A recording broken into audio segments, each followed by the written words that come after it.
आइए अब हम निवेदन करने जा रहे हैं अपने परमसर्द है जो छत्तीसगढ़ से छत्तीसगढ़ सरकार सुचिता साहेब जी का यहाँ पर मंच पर उपस्थित हैं। हम उनसे निवेदन करेंगे कि आप अपने अमृतमय वाणी से हम लोग को लाभित करने की दया दर्शावे। आइए सुनीता साहब जी, बोलिए सदगुरु देव की जय। संत सम्राट सदगुरु कबीर साहेब की, सदगुरु अभिलाष साहेब की, परम पूजनीय सुशीला साहेब की,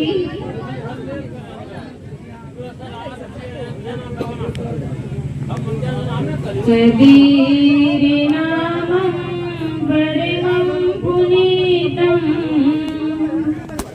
युगे युगे स्वामी हरन्ति दुःखं दातार मुक्तं पुरुषं पुराणं चरणारविन्दं सततं नमामि चरणारविन्दं सततं नमामि। मेरे मन मंदिर में विराजमान परम पूज्य गुरुदेव जी, मंच पर विराजमान परम श्रद्धेय श्री साहेब जी, वंदनीय संत समाज, इस शोक कुल में, इस शोक सभा में पधारे हुए निर्छिरुए की भक्त सज्जनों एवं भक्तिमती माताओं, नन्हे मुन्ने प्यारे प्यारे बच्चों, संसार में एक अटल नियम है, जो इस धरा धाम पर आता है उसे एक दिन इस दुनिया से जाना होता है। एक बार एक संत से एक भक्त प्रश्न किया कि संत भगवान, मौत निश्चित है या अनिश्चित?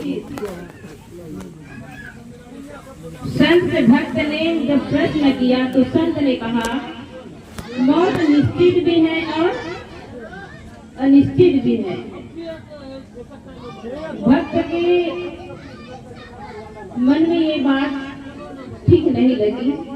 यदि मौत निश्चित है तो अनिश्चित कैसे, और अनिश्चित है तो निश्चित कैसे?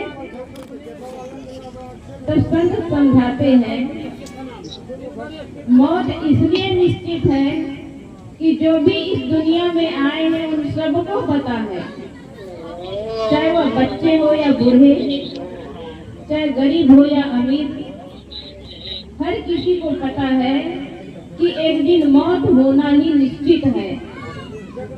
क्योंकि हम आज तक देखते आए हैं सबकी मौत होती है, तो हम भी जानते हैं कि हमारी भी एक दिन मौत होगी। लेकिन मौत अनिश्चित इसलिए है, मौत कब होगी, कहाँ होगा, इसका किसी को पता है? किसी को पता नहीं होता है। इसमें संत समझाते हैं कि मौत निश्चित होते हुए भी मौत अनिश्चित है, क्योंकि किसी को पता नहीं होता है कि कब मौत और कहाँ आएगी। और हम माया मोह में, प्राणियों के मोह में और पदार्थों के लोभ में अपना जीवन व्यतीत करते हैं, और जब इस दुनिया से जाते हैं, न हमारे साथ जिस प्राणियों के प्रति मोह करते हैं, जैसे पुरुष है तो नारियों में, पत्नी में, बच्चे में, माता पिता में मोह करते हैं, और लड़कियां हैं, माताएं हैं, तो वो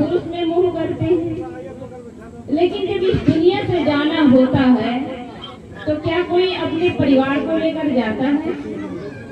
कोई नहीं जाता है, सब कुछ यही रह जाता है। जिस पुत्र और परिवार के लिए हम अनैतिक ढंग से हम धन कमाते हैं, किसी का पद छीनना, किसी का धन छीनना, किसी का मकान छीनना, किसी का जमीन छीनना, ये छीन करके क्या हम ले जाते हैं इसको? जिसके लिए हम छीना झपटी करते हैं, जिसके लिए हम जीवन भर विवाद करते हैं, जिनके लिए हम जीवन भर खून और पसीना रात और दिन एक करके हम मेहनत करते हैं, वो परिवार यही रह जाता है, वह संपत्ति यही रह जाता है। लेकिन जब इस दुनिया से जाते हैं तो जीव सब कुछ छोड़कर चला जाता है। लेकिन जो संतों के साथ समय बिताता है, आज संतों के साथ में है, ऐसे ही जो संतों के साथ समय बिताता है वही जीव का असली साथी है। इसलिए कहते हैं सोई हित बंधु मोहि भावे, जात कुमारक मारग लावे। सतगुरु कबीर साहब ने कहा है सोई हित, सोई मतलब वही, और वही हितैषी है, वही मेरा मित्र है जो जात कुमारक मारग लावे। जो कुमार्ग में जाते हैं, कुमार्ग में जाते हुए को सत्य मार्ग पर ले आता है, वह क्या है? वही मेरा हितैषी है, वही मेरा मित्र है, बंधु है, और इस दुनिया में कोई मेरा अपना नहीं है। शायद कहते हैं सोई हित बंधु मोहि भावे, जात कुमारक मारग लावे। कुमार्ग में जाना मतलब हम गलत ढंग से खान पान करते हैं, जैसे मांस खाना, अंडा खाना, बकरी भेड़ा सब कुछ खा जाते हैं, और पीते क्या है? शराब, गांजा, बीड़ी, सिगरेट पीते हैं। तो ये अनैतिक ढंग से, और हम किसी का धन छीन लेते हैं, किसी के साथ व्यभिचार कर रहे हैं, झूठ बोल रहे हैं, चोरी कर रहे हैं, हत्या कर रहे हैं, ये सब क्या है? ये गलत है। तो गलत करने वाले को सच्चे सद्गुरु मिल जाता है, तो वह गलत काम करने वाले को सत्य मार्ग पर ले आता है। तो जो जिज्ञासु है वह कह रहे हैं कि मैं गलत मार्ग में जा रहा था, लेकिन मुझे सत्य मार्ग पे लाने वाले सच्चे सद्गुरु ही मेरा हितैषी है।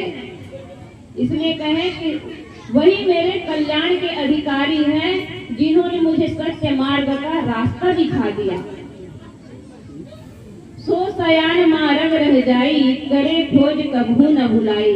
साहेब कहते हैं सो सयान मार्ग रह जाई। सयान, सयान का मतलब होता है सज्जन।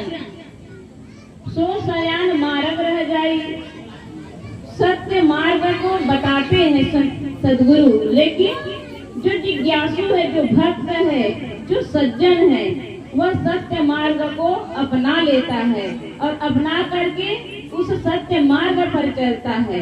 तो क्या कहते हैं? सोई हित बंधु मोहि भावे, जात कुमारक मार्ग लावे। सो सयान, सो सयान मार्ग रह जाए। मार्ग से वो विचलित नहीं होता है। जिस मार्ग को गुरु ने बता दिया उस मार्ग पर चलता है, तो वह भी क्या है? वह भी धन्यवाद के पात्र है।